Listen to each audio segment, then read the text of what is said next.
कल हमने आपको बताया भा से भूमि,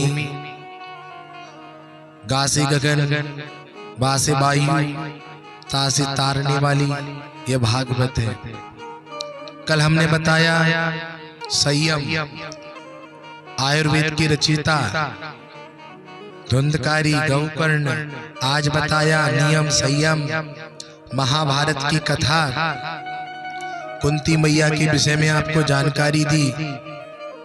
भगवान अब कुछ दिनों बाद जाने लगते हैं, अर्जुन छोड़ने जाते हैं। उनके साथ कुछ और लोग भी जाते हैं, कुछ स्त्रियां भी जाती हैं भगवान को छोड़ने, लेकिन कुछ लोग उन स्त्रियों का हरण कर लेते हैं लौटते समय। अर्जुन कितने ही बाण छोड़ता है लेकिन जीत नहीं हो पाती। वही अर्जुन और वही अर्जुन के बाण कहते हैं ना हम। आज स्त्रियों की रक्षा नहीं कर पाए अर्जुन, आज अपने धन की रक्षा नहीं कर पाए। लौटते समय जब भगवान को छोड़ने गए तब उन्हें ज्ञात हो गया कि जो मेरे साथ कार्य अभी तक होते रहे, जो मेरे साथ अभी तक कार्य होते रहे, वो कन्हैया करता रहा। घर पहुंचे, रोने लगे, युधिष्ठिर को बताया। युधिष्ठिर ने कहा कि ये तो बहुत बड़ा अपराध हो गया, हम भगवान के पास रह करके हम भगवान को नहीं समझ पाए। ऐसा हम लोगों के साथ होता है। हमारे घर में कोई बहुत अच्छा व्यक्ति होता है जो हमारे साथ रहता है, हमसे बात भी करता है, हमारी रक्षा भी करता है, हमारे मान सम्मान पर ठेस भी नहीं आने देता, लेकिन जिंदगी बीत जाती है लेकिन हम उसको पहचान ही नहीं पाते क्या है, ये कौन है। जब वह हमें छोड़ करके जाता है, जब वह हमसे बिछड़ जाता है, तब हमको पता पड़ता है कि हमारे लिए वो क्या था। इसलिए समय, इज्जत सभी को देना चाहिए।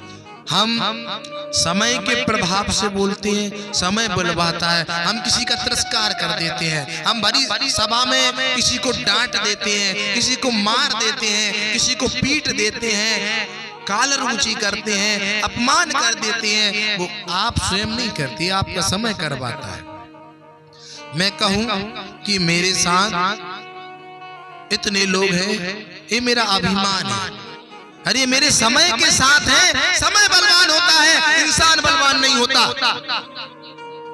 इसलिए समय के साथ कभी धोखा मत करो। समय आपको आगे बढ़ा भी सकता है तो पीछे ला करके फेंक भी सकता है। इसलिए सबको सम्मान दो, सबको प्रणाम करो, सबका सम्मान करो, किसी की इज्जत खराब मत करो किसी के सामने। भाई तुम भी महान, तुम भी महान, मैं तो अपने काम में मग्न हूँ। समय बुलवाता है, समय करवाता है, समय पिटवाता है और समय विजय बना देता है। समय श्रेष्ठ है, आप श्रेष्ठ नहीं हो। बोलिए वृंदावन बिहारी लाल की जय, कृष्ण कन्हैया लाल की जय। श्रीमद् भागवत कथा ऐसा ग्रंथ है, मैं एक चमत्कार बता रहा हूं आपको। भगवान पर इतना विश्वास करना चाहिए कि थोड़ा सा मुझे रात्रि में ज्वर आ गया, यानी बुखार, भागवत कथा के स्पर्श मात्र से मैं ठीक हो गया।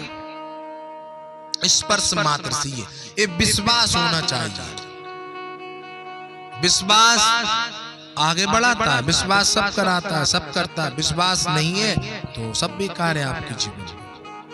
आज अर्जुन नीचे गर्दन किए हुए हैं कि आज मुझे उन लोगों ने हरा दिया है जिनको मैं देखना भी पसंद नहीं करता था। ये मेरे युद्ध के बराबर नहीं है, ये मेरे से क्या युद्ध लड़ेंगे। आज उनको मैं हरा नहीं पाया। और एक बात ध्यान करें, विद्यार्थी विशेष तौर पर हम एक लक्ष्य बनाए।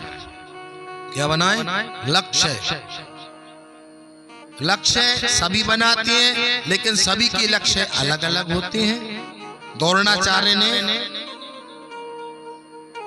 पांचों पांडवों से पूछा कि भीम तुम्हें इस वृक्ष पर क्या दिख रहा है? भीम ने कहा पत्ते दिख रहे हैं। नकुल से पूछा, सहदेव से पूछा क्या दिख रहा है? इन तो में मुझे फल भी दिख रहे हैं, इन तो में मुझे डाली दिख रही हैं। अर्जुन पूछा गया कि अर्जुन तुम्हें क्या दिख रहा है? उसने कहा कि मुझे इस वृक्ष पर तोता दिख रहा है, तोता की आंख दिख रही है जिसका मुझे लक्ष्य भेदन करना है। लक्ष्य सभी के एक है, लेकिन किसी का पत्तों पर है, किसी का डालियों पर है, किसी फल पर है, और किसी का लक्ष्य किसी की आंख पर है। नहीं सिद्ध हो जाती है। लक्ष्य आपका तगड़ा होना चाहिए। लक्ष्य जो आपको पाना है केवल आपकी दृष्टि वही होना चाहिए। हम भगवान की कथा का श्रवण कर रहे हैं, लक्ष्य है, हमारा संकल्प है पितरों को मुक्त करना है। कभी इधर भी मन हो गया, कभी उधर भी मन हो गया, कभी बाएं भी कभी दाएं भी, तो फिर वो संकल्प टूट जाता है। हमारा लक्ष्य ये होना चाहिए कि हमें पितरों को मुक्त करना है, पितरों को शांति मिले, पितरों का उद्धार हो, पितरों का मंगल हो। ये संकल्प, ये लक्ष्य हमें विजय दिला देता है। बोलो कृष्ण कन्हैया लाल की।